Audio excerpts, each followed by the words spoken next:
pas. Yang kanan berlebihan, wah rasanya kurang kalau 2 rakaat ini. Subuh-subuh masih segera Pak, kok rasanya perlu 4 rakaat. Nah misalnya gitu. Ini berlebihan. Yang sini aduh subuh-subuh kok kontangi turu sampai jam itu. Ini apa? Islam tengah. Ya 2 saja. Maghrib 3, itu semua sudah wasatan. Ya, jadi jangan berlebihan, tapi juga jangan mengabaikan. Itu salah satunya.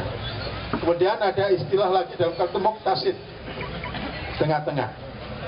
Ini ayat dalam surat, saya lupa ya, tapi isinya begini, bahwa Allah itu sudah mewariskan Al-Quran itu kepada orang-orang beriman.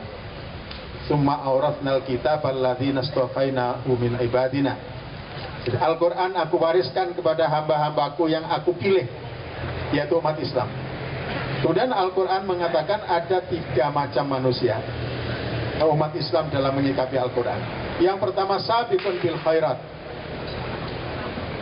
yang kedua muktasid, yang ketiga zalimun li nafsihi.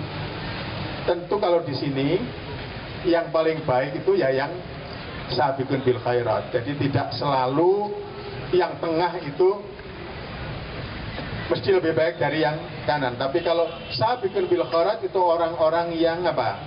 Orang-orang yang menjadi pelopor kebaikan. Kalau yang zalimun li nafsihi ini nggak peduli kepada Al-Quran. Yang tengah-tengah kita ini biasanya yang paling banyak tengah-tengah. Yang nggak peduli ya kurang, yang nggak peduli ya si rotok eling-eling kepada ingat kepada Al-Quran. Nah tengah-tengah. Nah dalam hal ini kita tidak puas dengan yang mustasid, tapi kalau bisa meningkat. Ya. Kemudian contoh lain misalnya, kita diajari Rabbana atina fid dunya hasanah wa fil akhirati hasanah. Ada orang yang menginginkan akhiratnya saja yang hasanah. Yang sini dunianya yang hasanah lupa akhirat. Yang sini akhiratnya hasanah lupa dunia. Ya, kalau Quran mengajarkan apa?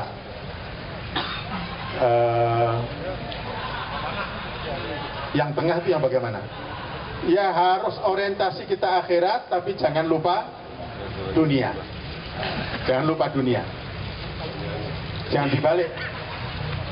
Ya, di dunia cari sebanyak-banyaknya, pokoknya ojo lali akhirat. Yang banyak kan gitu ya.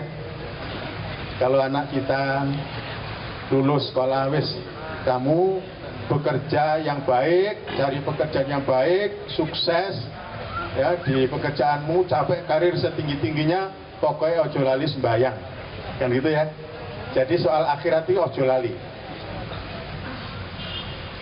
Jadi dunianya yang diutamakan, akhiratnya jangan sekedar jangan lupa. Tapi Quran tadi wabtaghi fima atakallahu darul akhirata, carilah ya kebahagiaan akhirat dalam segala yang kamu lakukan dalam dunia ini.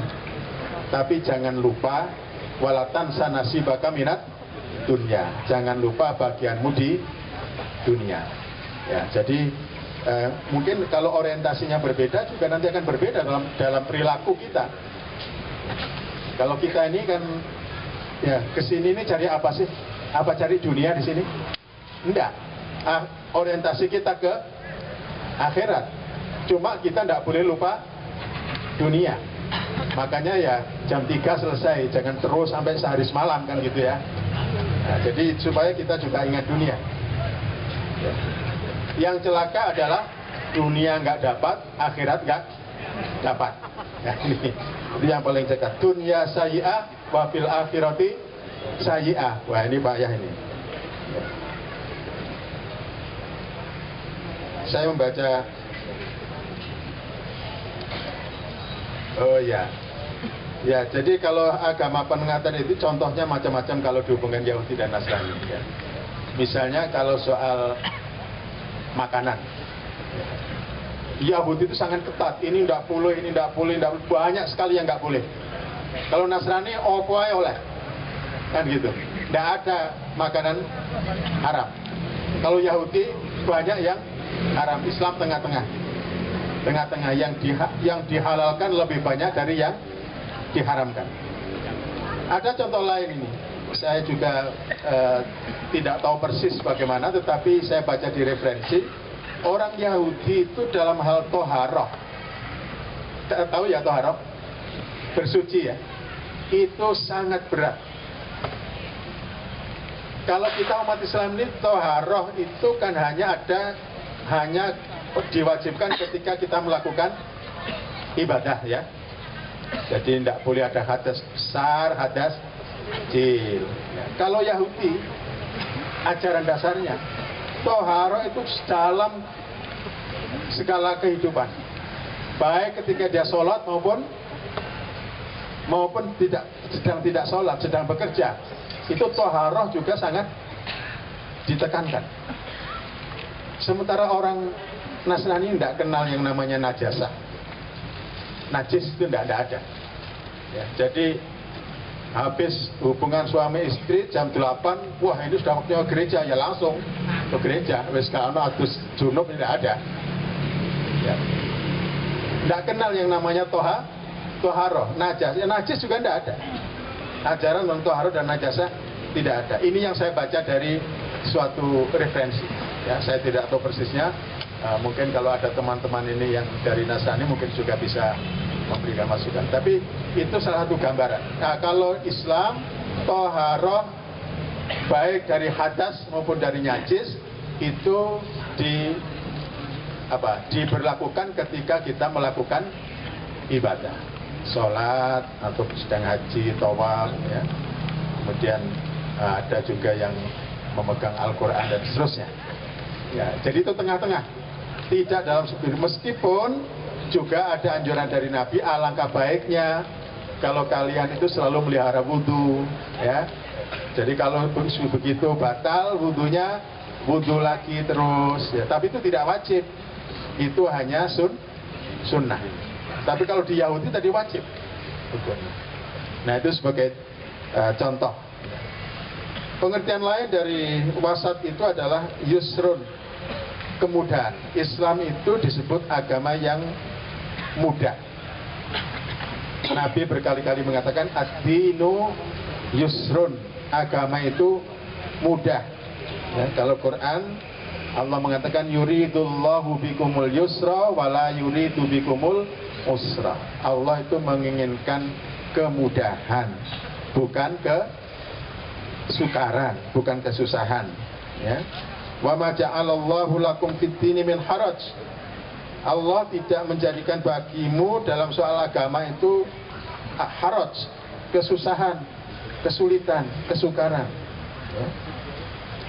Ahabbud dini ilallah, kata Rasulullah, agama atau beragama yang baik itu dalam pandangan Allah adalah al-hanafiyatus samha, yaitu agama yang lurus tapi luwes.